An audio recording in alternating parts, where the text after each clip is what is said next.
Aditya Digital Network presents the longest running episodic talk show in India in association with the Dusra.net, India's number one and only sports, education, and entertainment. It's not just the anticipation of the new year that excites us, but also the 150th episode of this iconic talk show, which will be celebrated on the 1st of January 2020. And we are going to see a very special guest. So stay tuned for more on this.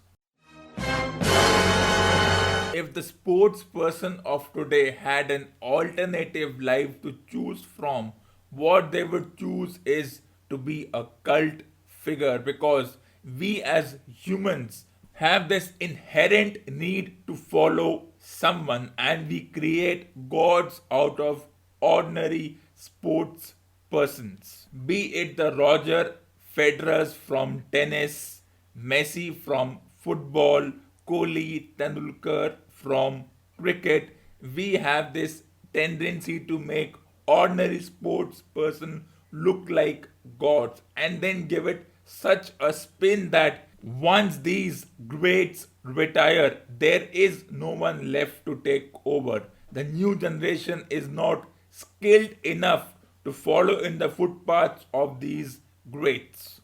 Tennis has been suffering from this kind of mentality for a long time.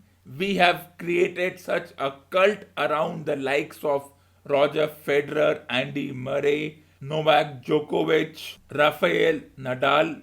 Granted that these four individuals are equipped and skilled in that particular sport, yet an irrational fear is created that once such individuals retire, the particular sport itself will collapse like the black hole. There are two sides to this theory. Yes, Roger Federer, Rafael Nadal, and their contemporaries have done well over the past 2 decades. They have won every conceivable championship in the sport of tennis. The sentiments of the fans sometimes cross a line. While reiterating about these individuals every day, we tend to disrespect the individuals who are trying to cement their own legacy, and we are blinded by the fact that if these individuals retire, it will be a doom and gloom era, an almost biblical reference to the apocalypse, or the Indian mythological reference of the Kal Yuga. Is it so difficult to move on from these individuals who may have entertained us for over 2 decades and have won every conceivable championship that is to be won? But are we not insulting the generations to come? Is an athlete's greatness only measured by the number of titles they have won? We as fans love placing the burden of the new stars by comparing them with the retired ones or the ones who will retire soon. The Kohli Tendulkar comparison, for example, never stops. The fervent fans are often in a dilemma. Who do we support? Do we support someone who played this sport for over 25 years, or do we support an individual who is making his mark and has already spent over a decade in this sport, equaling and breaking every record that is there to be broken? In Hamlet's own words, to compare or not to compare, that is the question. And there is no ready-made answer for such a question. The Federers, the Nadals, the Tendulkars played in an era where the internet was in its nascent stages, while the likes of Dominic Thiem, Virat Kohli, and their contemporaries in sports world over are playing in an era where internet is their life.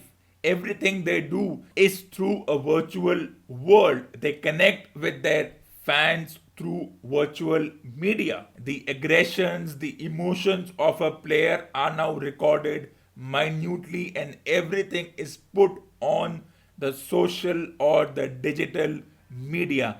So, the current generation or those who have been playing for the last decade, where the internet, which was dormant for a large period of time, exploded like a dormant volcano. Once successes, once failures, everything they do, everything they say. One could recall Shakespeare's famous words: all the world's a stage, all the men and women merely players. They have their exits and entrances, and one man in his time plays many parts. And this is true in the current internet fueled generation, where we have made privacy a luxury. The online world judges a player more than their performances. So, for example, even if Kohli manages to break Tendulkar's record of 100 international centuries, we may or may not celebrate in the same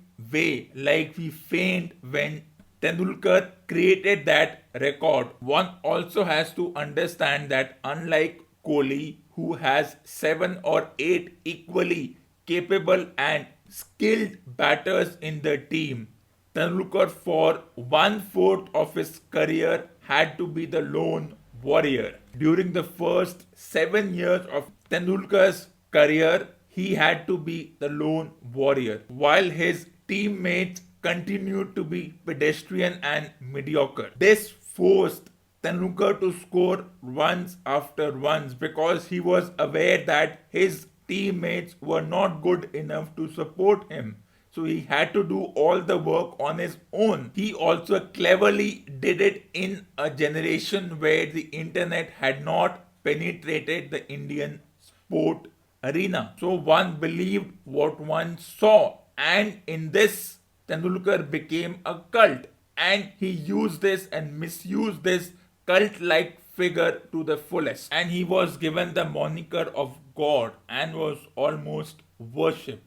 Tendulkar used the weakness of his teammates and became a powerful figure on his own. Has the current internet fueled generation affected sports persons' attitude towards the sport? One's rise to fame may have become quicker, but the effort to do so remains the same. Unlike a few experts who feel that there will be doom and gloom if Roger Federer and his contemporaries retire and call it a day, for me, it's about giving the new individuals a chance of digital media or otherwise. Let the new individuals play for the amount of time we have allowed Roger Federer, Rafael Nadal to play without any comparison to these individuals. Breaking records cannot be the sole way to judge the greatness of a player,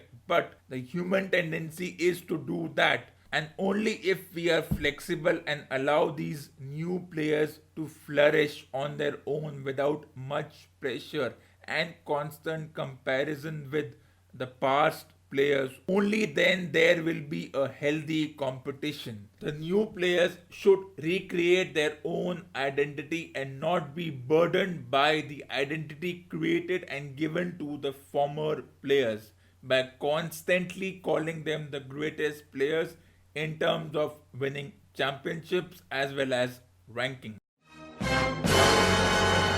If the term modern day sports wasn't enough to talk about the pressures in the contemporary sports, we have added a new term: depression, mental illness. Over the past 2 decades, irrespective of the profession we are in, now we have created this thought process that everything we do, we are under pressure. We feel the pressure to do well, and this has led to mental illness, especially in sports. The digital media has given us a platform to talk about everything and showcase our problems to the entire world and make it into a global epidemic. What was always personal and could have been done quietly without much public fanfare, the need to tell everyone and make it into a public and a global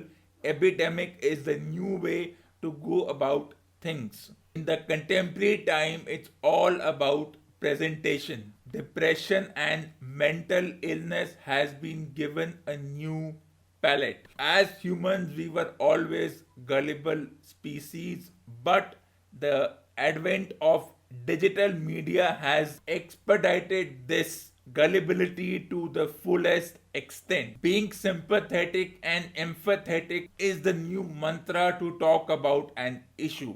For example, let's take the mental break taken by Glenn Maxwell from cricket. Now, it's a very routine thing to take a break, but the way it was presented in front of individuals through the medium of digital media, it has become a problem in itself. We are making it a bigger problem than it should be. The thinning line between personal and professional has forced players and sports person to showcase their problem to the public using the absurd medium called digital media. If an XYZ sports person wants to take a break from the sport, then they can do it without much fanfare. But saying ludicrous things like, I feel the pressure, there is a lot of pressure on me, I am burdened, well, these things do not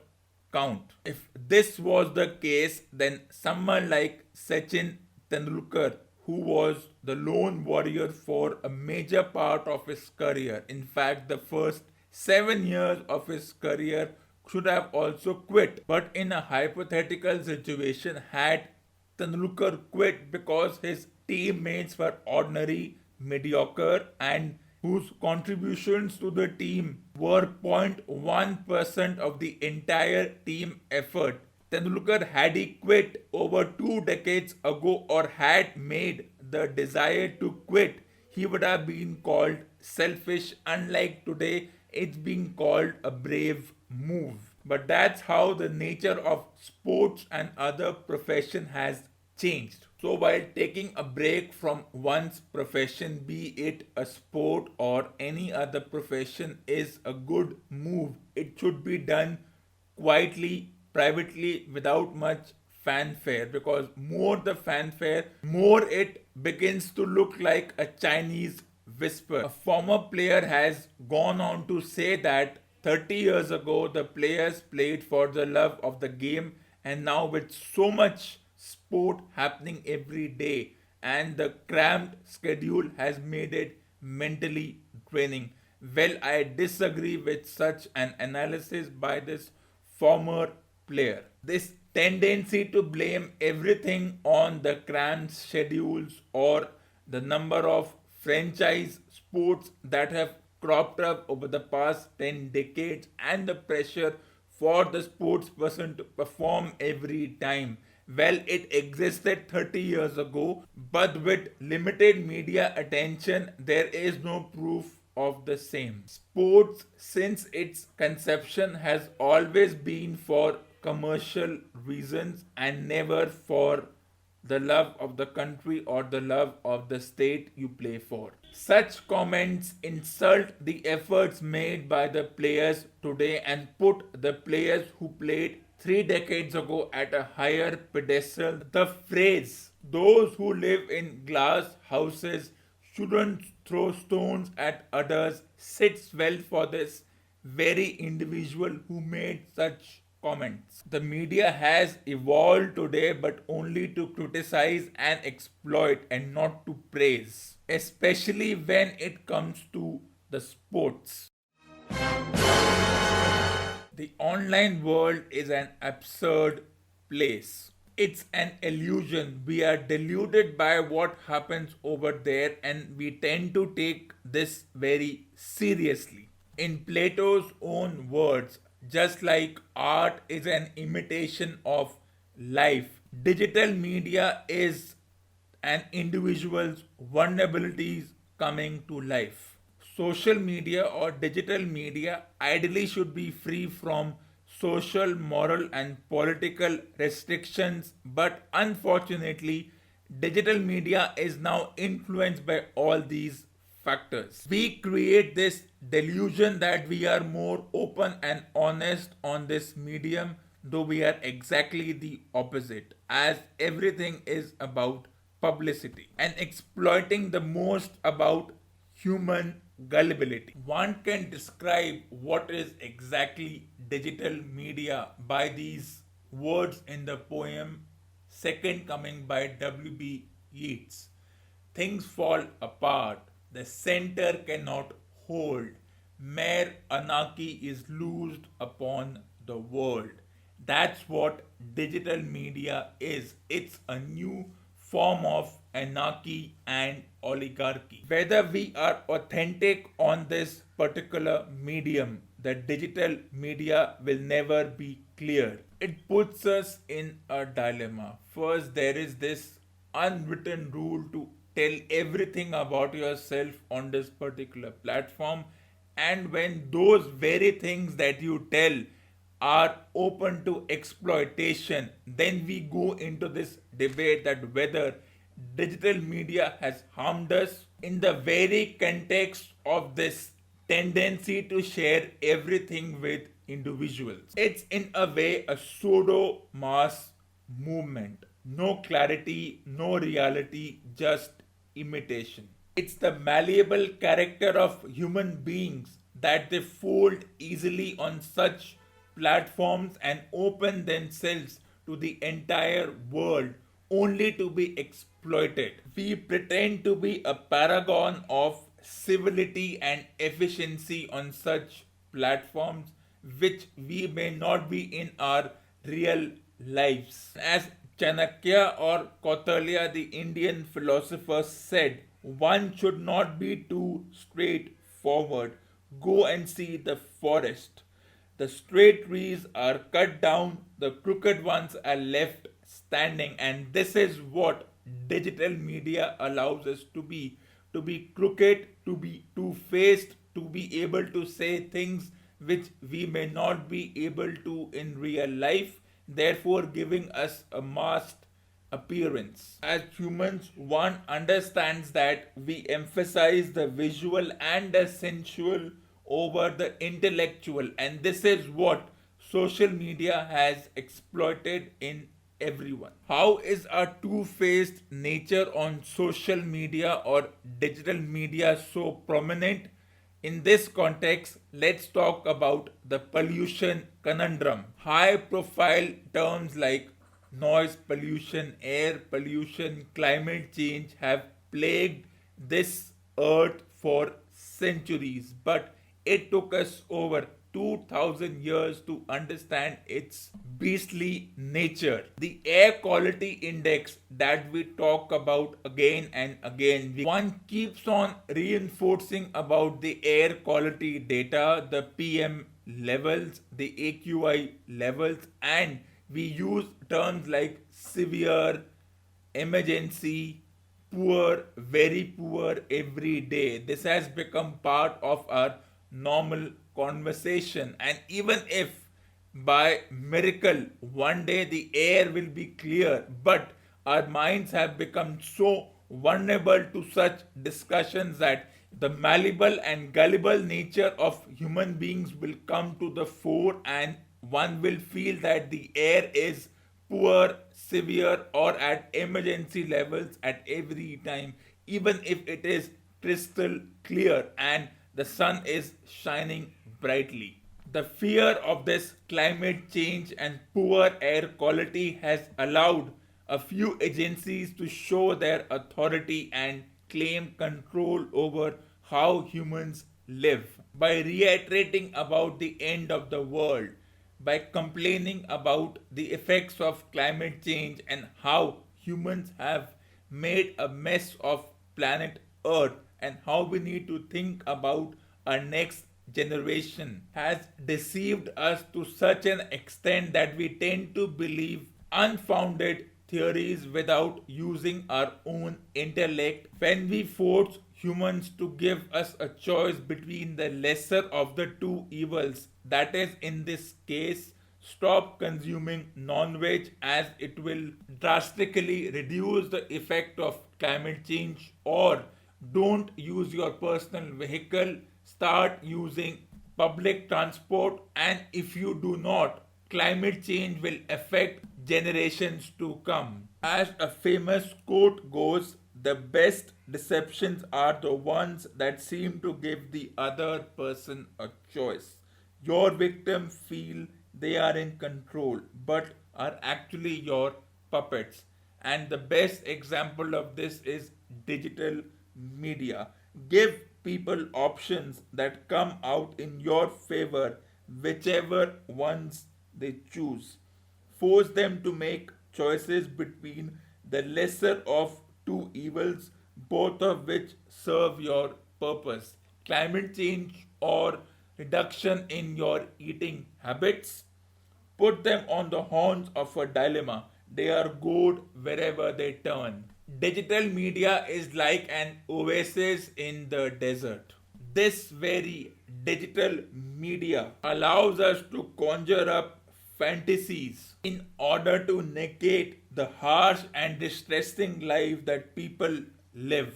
Digital media is like going down the rabbit, alluding to Lewis Carroll's Alice in Wonderland. On one hand, digital media is a fantasy that allows people to move away from the depressing life. On the other hand, it is a process into a journey that is strange, chaotic, problematic, difficult, and complex, that becomes increasingly so as it develops and unfolds.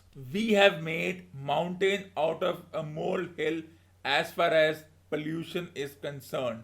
Of what was a petty problem over 100 years ago and could have been buried and taken care of smartly, now we suffer the consequences of tackling pollution and climate change as if it is a monster.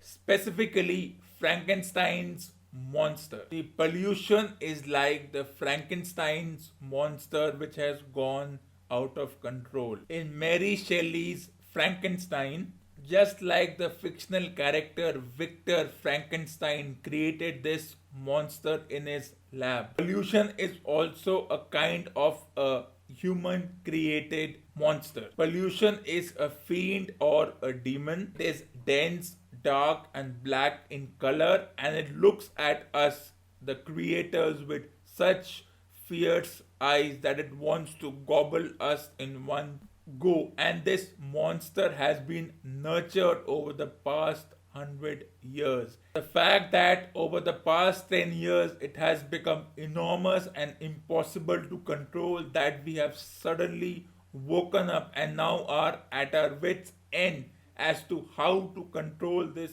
monster called pollution. This pollution is the result of human nature to push scientific knowledge, and the metaphor of the molten wings conspiring our overthrow. Are we as foolish as Icarus, who flew too close to the sun, as humans push the base of scientific knowledge beyond what it should be pushed? And these words from Dr. Faustus himself will talk about the human tendency and the human psyche. And I quote, "Oh, what a world of profit and delight, of power, honor, and omnipotence is promised to the studious artisan." This also shows, just like Faustus did not understand that now we do not do work for our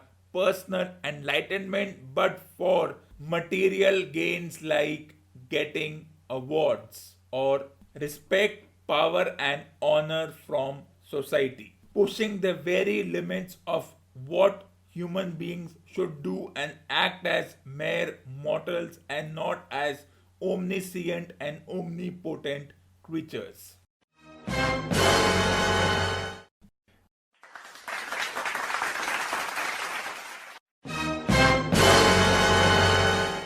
please send your valuable suggestions through your comments and audio recording to the email ID adityatherewriter@gmail.com. You can also like and subscribe to my YouTube channel and Facebook page, and stay tuned for the next episode.